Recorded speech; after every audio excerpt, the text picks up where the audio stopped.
When you surround yourself with big thinkers, leaders, and powerful minds, you start to think differently. Your dreams become bigger, your purpose becomes clearer, your drive to succeed becomes the dominating factor in your life. The most successful minds in business are constantly learning and looking for an edge. That $1 million idea that turns a dream into an empire.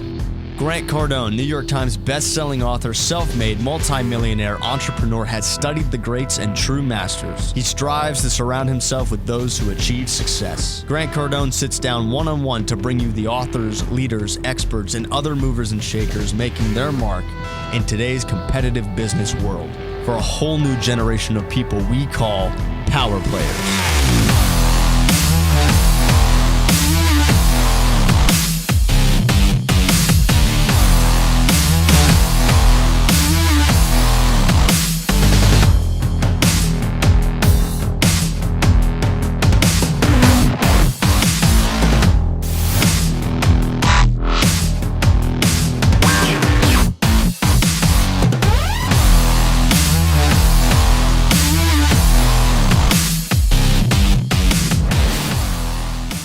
PowerPlayers. I have a guy today with me that's the story this cat's got. David Frangioni, okay, owns a company called Audio One, right? Dash One? Audio One, and our website's Audio-One. Audio-One, and you spell out the one.com. Audio-one.com. Dude, how do you come up with such a screwed up name of a website? I asked you this last time we met. How do you do that? It's because when we got into business and the web wasn't in existence, and then when the web came around, when we went to get our website, that was the best name left. So you just took the leftovers. Well, okay. Unfortunately. And your story kind of is about leftovers, right? Yeah, I don't think of it like that. I know you don't, but when you guys hear this story, okay, this cat's an author, entrepreneur, self-made entrepreneur, multi-millionaire entrepreneur with just an idea. Okay, drummer, knows and has worked with some of the biggest rock names in the world. Rolling Stones, Elton John, Aerosmith, who else? Bryan Adams, Sting, Come on, man. Shakira. Don't even share Shakira, Olivia Newton-John, Ringo Starr. Yeah, it was amazing. Just a small name. Yeah, Chick Corea. Ozzy Osbourne. My favorite, Rascal Flatts. Right? Flats. Inside joke. Okay. Look, this guy, engineer, techno music, what is it called? Yeah, music technologist. MIDI technologist in the early days. Who is David Frangioni? That's a great question. He is driven. Okay. He gives back. He thinks about how he can contribute the best of himself to the world, and is very passionate about the things that interest me, that I think that are vibrating at the same frequency. Tell me about how you came about. I'm talking about before you were born. Okay, that story that you gave me was just freaking awesome. Well, thanks. My parents were married for 20 years before they could have kids, but nobody actually could tell them why. Your parents were married for 20 years before children. They hadn't had children. Right, they hadn't had They children. weren't married before there was children on planet Earth. They were married. They didn't have any kids for 20 years. But they were having sex. Right. They were trying to have kids. They were trying to have kids, but the doctors couldn't tell them why. Okay. They had every test under the sun. And so finally they have my brother with no explanation. 3 years later they have me, and that was the end of having kids. But they always said, we were so lucky we actually could have two. Yeah. Because they didn't think they were having any. And they're very Because the doctor said, no way, you're just not going to have them. Right. If you can't have any at this point, my mom was in her 40s, then you're not going to have. Right. You're not going to be able to have kids. And so, she finally has the two children, and then at age 2, I end up with cancer. And lost my right eye as a result. So I've been blind in my right eye since I was 2. But I found music. Okay, we're going to talk about the music, but just so everybody knows, I asked David, he was sitting at my desk, and I said, well, dude, why do you use the BlackBerry? Nobody uses the BlackBerry. He's like, I'm blind in my right eye, man. Tell that. Can you tell that story? Well, because I type, I need to feel the keys. Yeah. So it's interesting that I don't think of this consciously like this, but when you only see out of one eye, you are half blind, and you have tendencies that are blind. Yeah. And so so I use a keyboard. I have to use a physical keyboard to type, but I can do it so fast that a lot of the guys I work with, Steven Tyler always say to me, he goes, David, when I text you, it's a time warp because I feel like I got the answer before I asked the question. That's how fast I can type. Wow. So you just get, it's repetition breeds success. I love that. So you're 2 years old. Parents can't have you, then they have you. You sure? I'm sure. Okay. And then 2 years old, you get cancer. Right. Now tell me what happens. I lose my right eye. I'm in and out of hospitals for 10 years. And in the midst of that, my brother is very affected. And by the time he was 7 or 8, he was doing fundraisers for retinoblastoma, which is cancer of the eye, which is what I had. And so his life ended up taking a huge turn because of that. And he's a very successful oncologist, Harvard professor. And my life ended up taking a turn where I got into music. I found the drums and music. What age are you now? Well, right before I had the cancer, I started playing the drums. Okay. And then afterwards, I ended up getting even more passionate about it. So I'm 2 to 3. By the time I'm 8, I'm taking lessons every week. By the time I'm 12, I'm playing in bands every week with people much older than me. I'm sneaking into clubs to see musicians and learn like what music sounds like, what great music is. I start learning, reading. I've always been, a really, really passionate learner. Yeah, always been. My drive extends to learning first and then going out and applying it. And so I ended up learning a lot about, how to play the drums and what great music is. And then what happened is, in my passionate pursuit of wanting to be the world's greatest drummer. Oh, was that was the goal? Definitely. Yeah, I had myself up there with Buddy Rich. Okay. And all these amazing drummers. What year is this? This is like 84. Okay. I find music technology. Music technology. Right, which at the time specifically is a technology called MIDI, M-I-D-I. Okay. Musical Instrument Digital Interface. And it's a protocol for how musical... Does this still exist today? Definitely, yes. Okay. But then it was cutting edge. And no, it never existed. So it was invented at the same time. My timing, lined up that when I got passionate about technology, MIDI came on the scene. And so all of a sudden there was this new technology where all of these instruments and sequencers and drum machines could all talk to each other and communicate.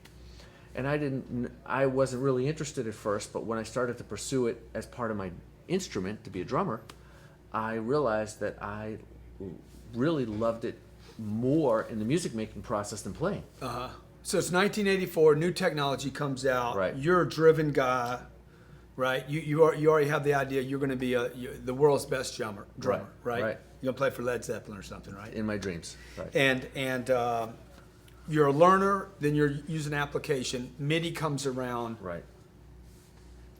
Does the entrepreneur wake up here? Definitely. Okay. At that moment, I already learned a lot about entrepreneurship in my bands, because I was always the band leader and I was the youngest guy, but I was booking the bands. So I was an entrepreneur before I realized I was. Right. And then I applied that as I started to learn about MIDI and really start to be passionate about it. About a year into it, I knew enough that I wanted to offer services. You got to remember, I grew up poor.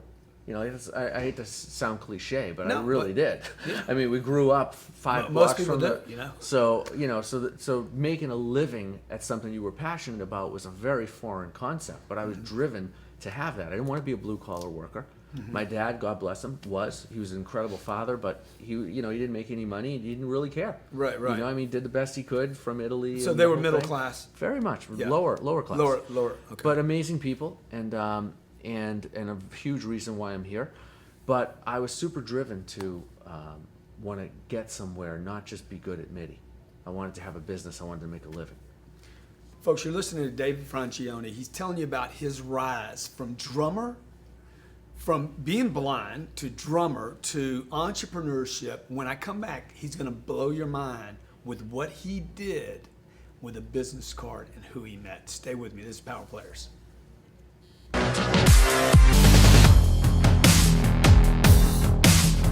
Welcome back to PowerPlayers. This is David Frangioni. I'm Grant Cardone. This cat has worked with the biggest names in rock star business. Is that right? Rock music, right? Yeah, and rock and roll. Rock and roll, okay. I mean, Steve, he's dropping names. We've been having to pick up and sweep this place. There's so many names on the floor, okay? It's freaking crazy, okay? So you got this technology, 1984. It's called MIDI. Yeah. How old are you now, 15? Yeah, 15, 16. Okay, so And it was nobody within knows what MIDI is. Right, Basically, it programs music. right. Very few people know what it is. Tell me this. So what happens? You're building a consulting business now. Well, there's a transition. So there's a few years from like 85 to 88 where I'm still playing in bands 5 nights a week, but I'm learning about MIDI and I'm networking tremendously everywhere all over town. First, just to learn who's using it, what are they doing, how does it apply, and then I end up gathering so much information from so many different places that when I go to another place, I can help them with something. So instead of So you learning, become the genius in the space.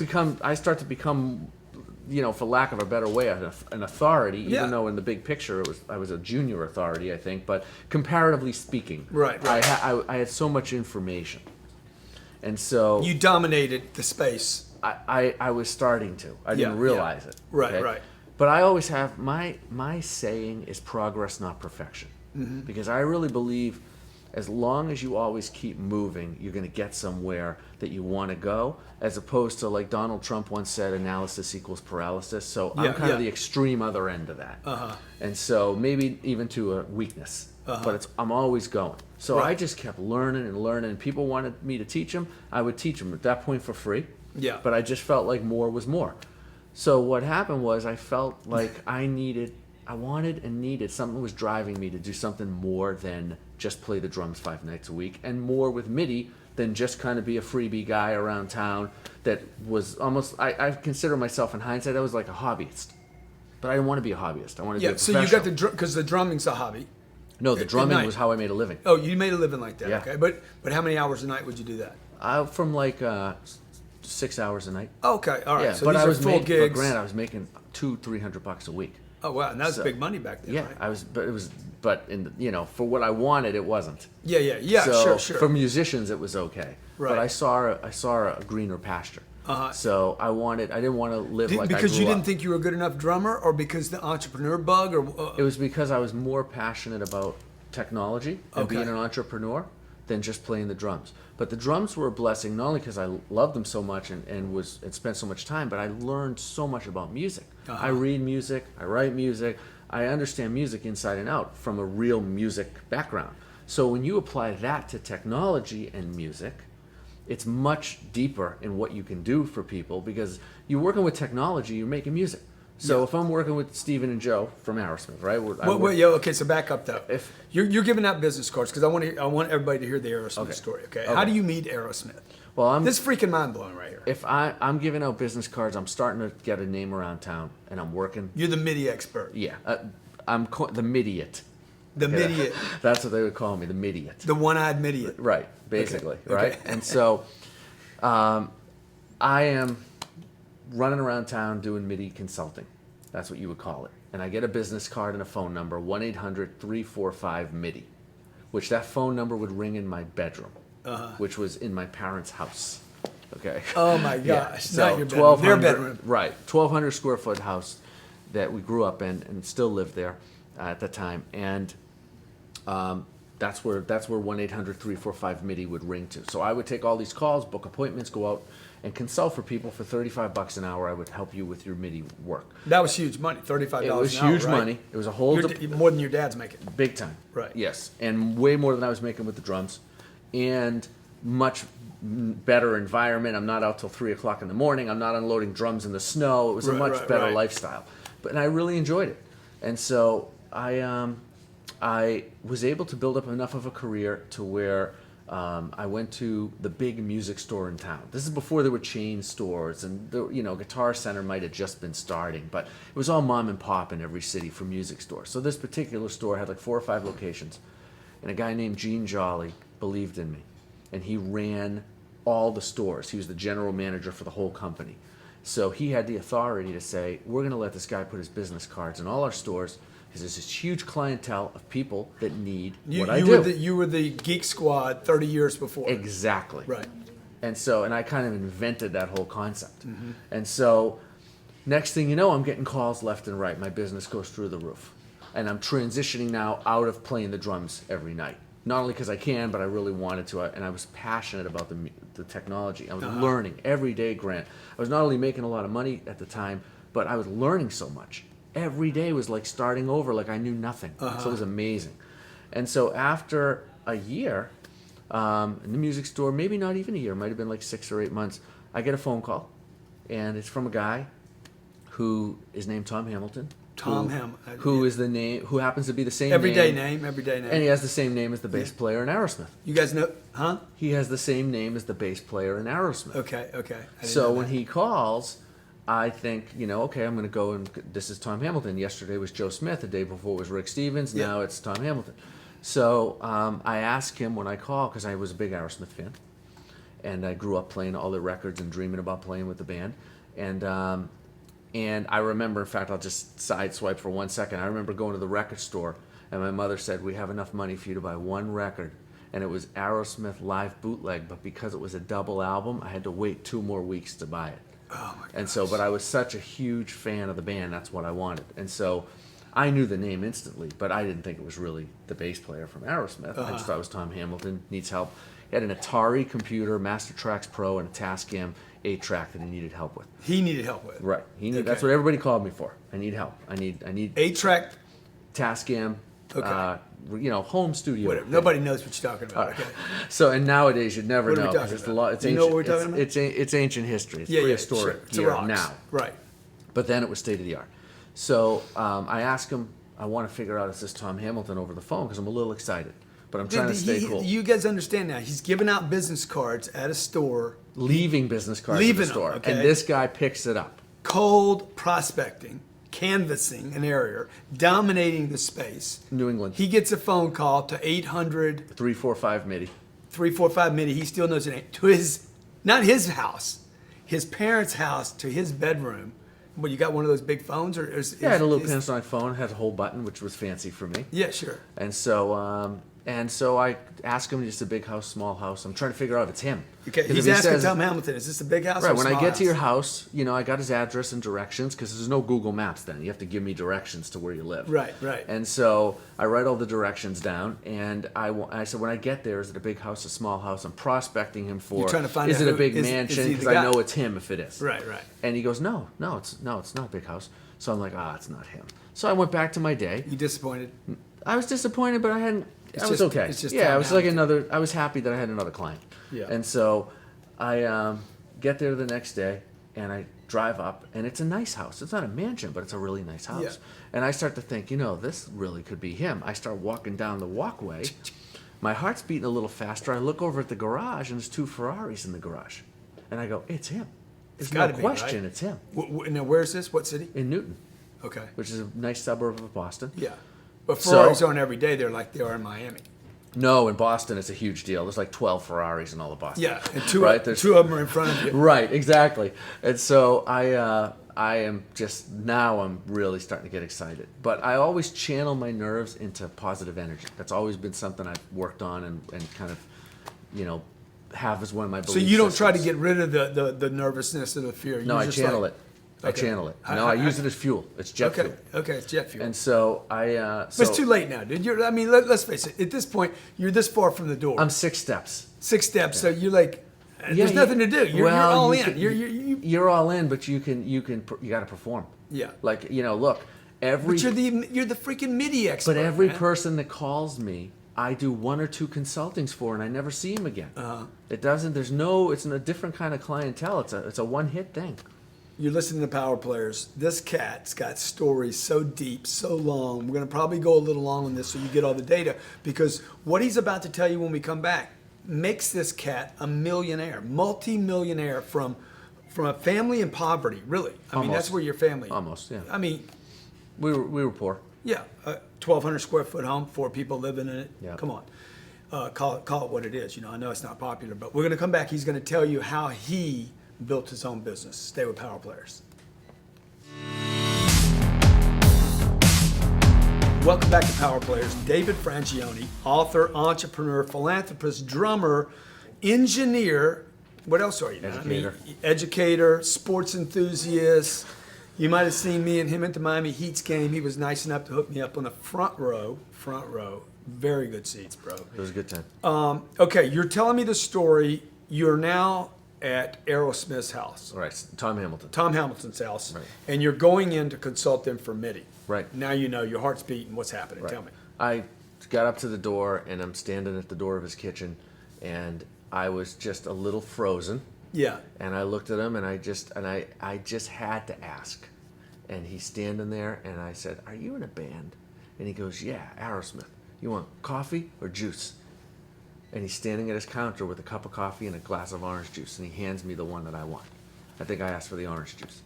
And I go, "Okay, I'm a big fan." He goes, "Oh, cool," which he's heard like only 900 million times. Yeah, sure. And then I got into the zone.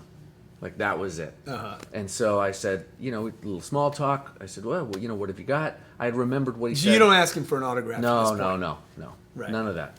And so, Now, with this guy, what you're going to find out later is this guy has this magical ability, and I called it that. Remember when we were getting out at the Heat's game? this was the greatest compliment I've ever gotten, and I mean that. Yeah. Like, let's get that on record. That Yeah. is the greatest compliment I've ever gotten. You know how many people I've told that compliment to? Oh, really? It is And so what did I amazing. ask you? Remember what I asked you? You said I cannot be duplicated, which is the greatest compliment anybody Well, it's could. true. This because guy of- has this magical ability. I've only met a couple people that can do this, but he has this ability that people want to be around him naturally. Like people in power gravitate toward this cat, right? I mean, it's happened to you in your life. It's There's no happened a lot. explanation It's for happened it. a lot. No, there isn't. That's the thing. There really isn't an explanation. And that's why I said- can't even tell you why. You don't know why you do it. I No. said, you don't even know what the formula is, No. but it's not like you go make Kool-Aid. No. I don't. David's like, I'm going to go meet somebody famous today.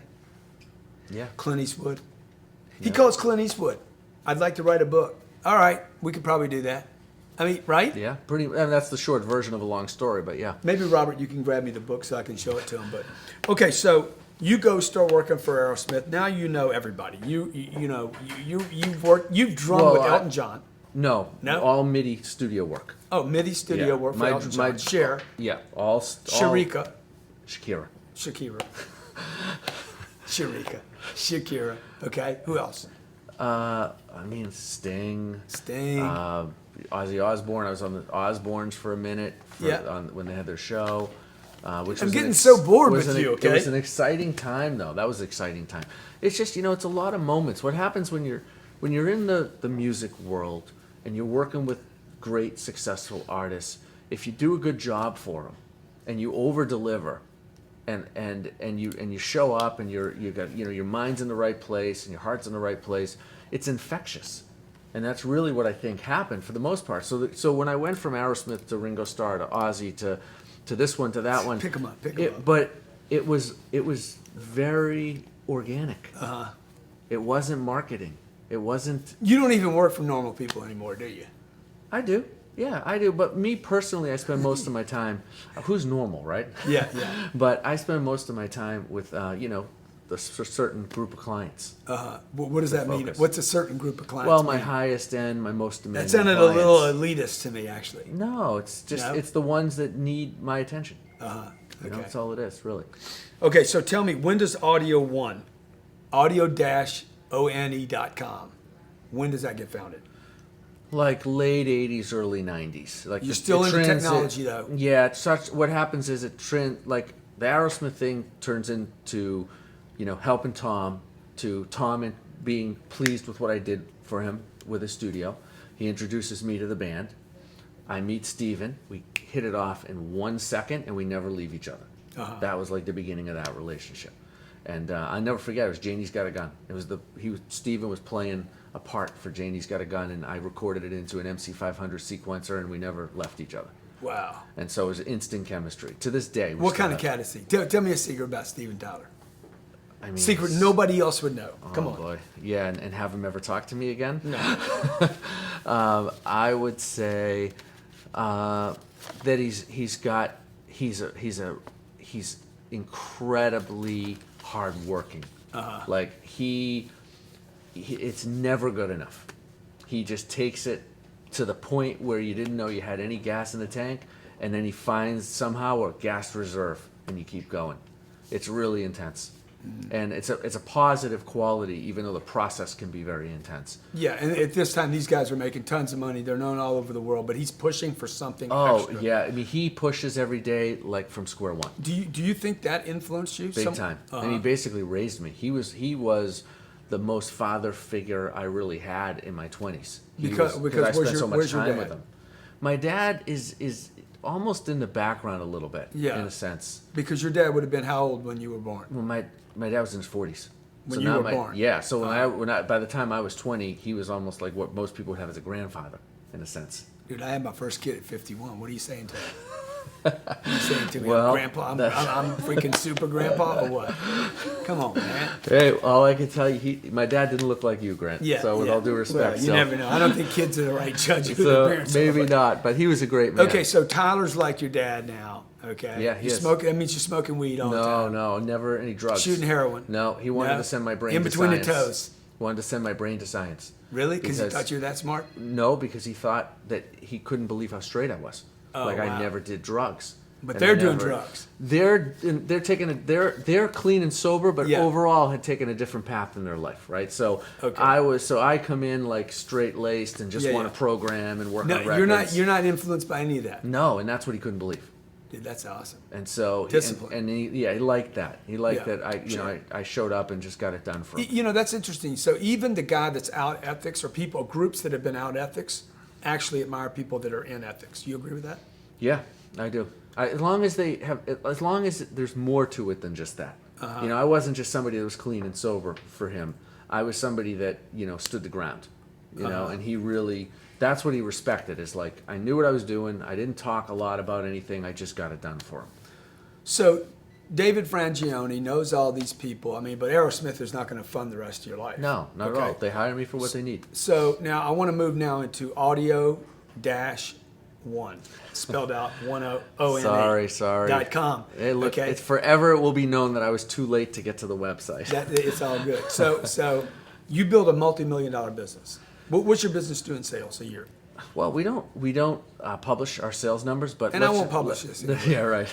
Let's just say that over the last 10 years, it's in the hundreds of millions.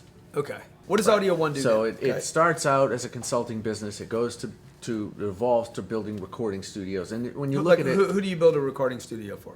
the guys in Styx, Okay. guys in Journey, guys, Tommy Shaw, okay.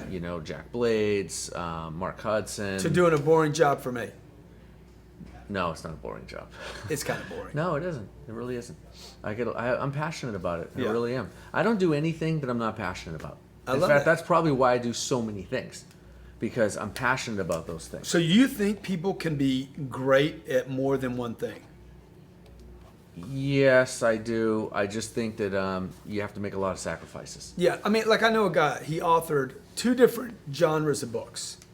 He was a pilot. He was. I mean, this guy was so many things. And when I tell people that, they're like, no, nobody can be that good at that many things. Do you agree or disagree? No, I disagree. No, somebody can be good at all those things. Totally I right. agree that they can. Why- I've seen it time and time again. A Why lot do of the you people think- I'm inspired by. Right. Absolutely. Why do you think people have the idea that they can only be good at one thing? That's because that's the choice they've made. Choice is powerful, man. And it's like the choice you make, it determines everything. You can choose to be great. You can choose to do amazing things. You can choose to push yourself, or you can choose to have a limiting belief system and say that, I can only do this. No, you only want to do that. Do you think that was one turning point in your life? One key place where it like all click? There's been a few. I think that, So there wasn't one. well, if I had to pick, I wouldn't say there was only one, but if I had to pick one, I would definitely say, meeting Aerosmith was, because when I look at so many of the things that I've been able to, build and mature and nurture, that was really the starting point. So that was just because I wasn't just consulting. That was a for big them. kickstart. Well, it was because I was with them every day. Yeah. So I was part of the Aerosmith family for, every day for almost 10 years. They hired you full time as Yeah, it transitioned from Consulting to a job. consulting to working for them, and that I got so much experience in so many different areas and met a lot of people that could use my services. So when the band went on tour, I was able to go and do work for other people because I wasn't on salary with them anymore. They would go on the road, and that would be for a year or two. And I would have all that time where I do little projects for them, but for the most part, I was free to do other things. So Audio One was the other thing. What other turning points? Another huge turning point was moving to South Florida. That was a big one. Going from Boston to South Florida, a very hard time. Because there's so much business here, and to make the decision to get into the home audio, theater, automation world, it didn't exist in Boston at the time, really. So I got serious about it. And then within a couple of years, my path led me right here, which was really the mecca of it. And it was great timing. It was a huge move. Do you think it's important for people to move? Yes. In their lifetime? 100%. Without the move, Grant, we're not sitting here. Right. It's a different story. See, I've moved 6 times in 25 years. I see people stay stuck, and then they blame their kids. No, they're going to be They blame their parents. They blame neighbors, their childhood friends. I got to stay here. I'm like, dude, no, you need a couple of moves. Yeah, absolutely. 100%. What happens to you in a move? Well, first of all, you make sure when you make that move that you got a plan. So you all of a sudden you're almost over planning to where you get out of your routine, which is huge. Got to break routines. You think it's good for you? It definitely. As long, I mean, you need a routine, in your life and how you're going to be successful, but you got to break the mundane routine of staying stagnant. And Boston, as a city, for me, was starting to get a little stagnant. Yeah, so you moved here, so it breaks the routine up. You have a plan, but it breaks the routine, and it also puts fear in you. Exactly what I was going to say. And that's huge.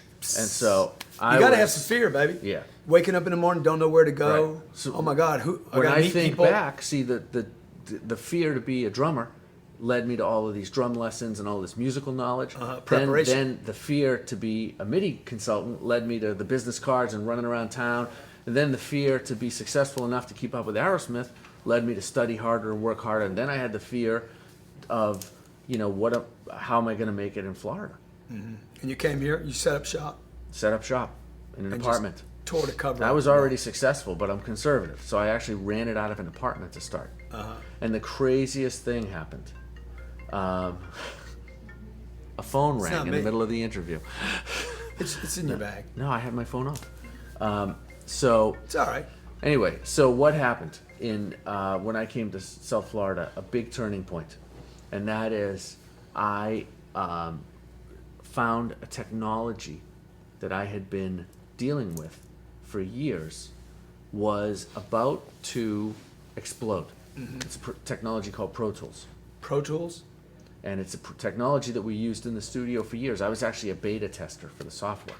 So one of the things I always did is I always got deep inside the companies that I was involved in. So like a lot of guys that consulted, they would use a Yamaha keyboard or, Passport Master Track software, and they would learn it.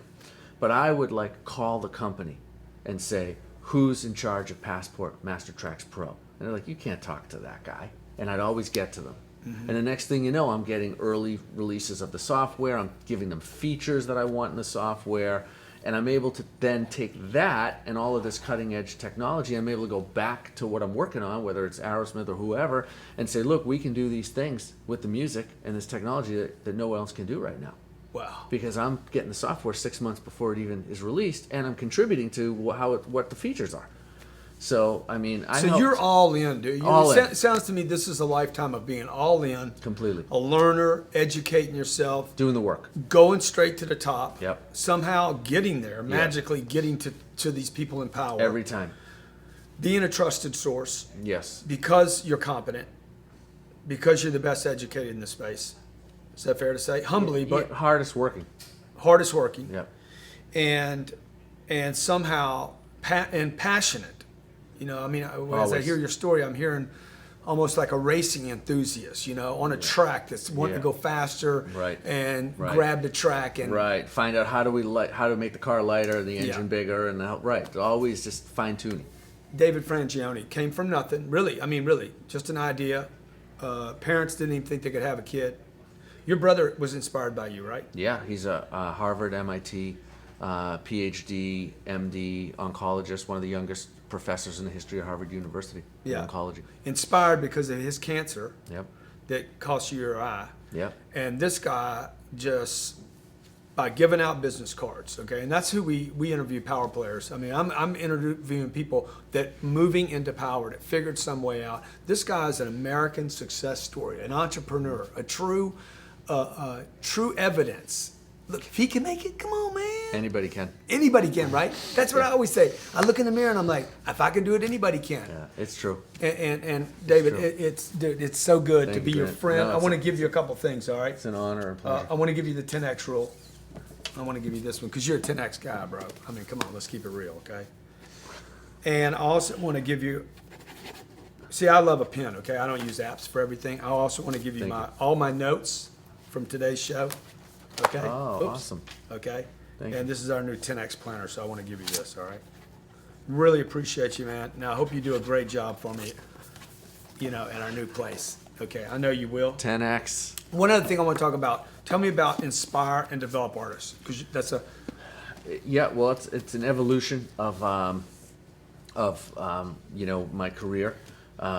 Rudy Perez, who is a Billboard magazine producer of the decade, and a brilliant songwriter and producer for over 30 years.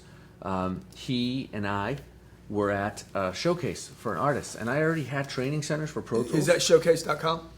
No. Oh, it's a No, showcase This is for an us. I got actual it. Okay. showcase. Okay. And we're at the showcase, and I had training centers for Pro Tools, the technology we were talking about a little bit earlier.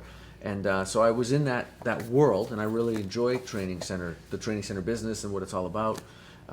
And he says to me, we need like an American Idol boot camp.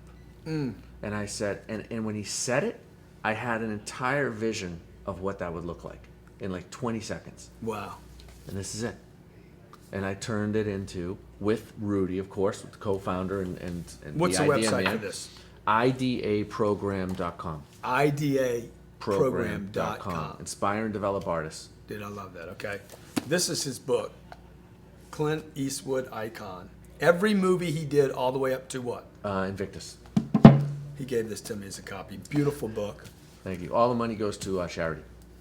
Philanthropist. Because of the Clint author, Eastwood Montecito Fund. engineer, rock star, drummer, multimillionaire. Dude, the guy is proof that anybody, male, female, if you got a dream, you work hard, you become the best in your field, you can do it. Thanks for joining. David, thank you for being here today. Thank you for being on Power Players. And thank you for watching Power Players. Thank you.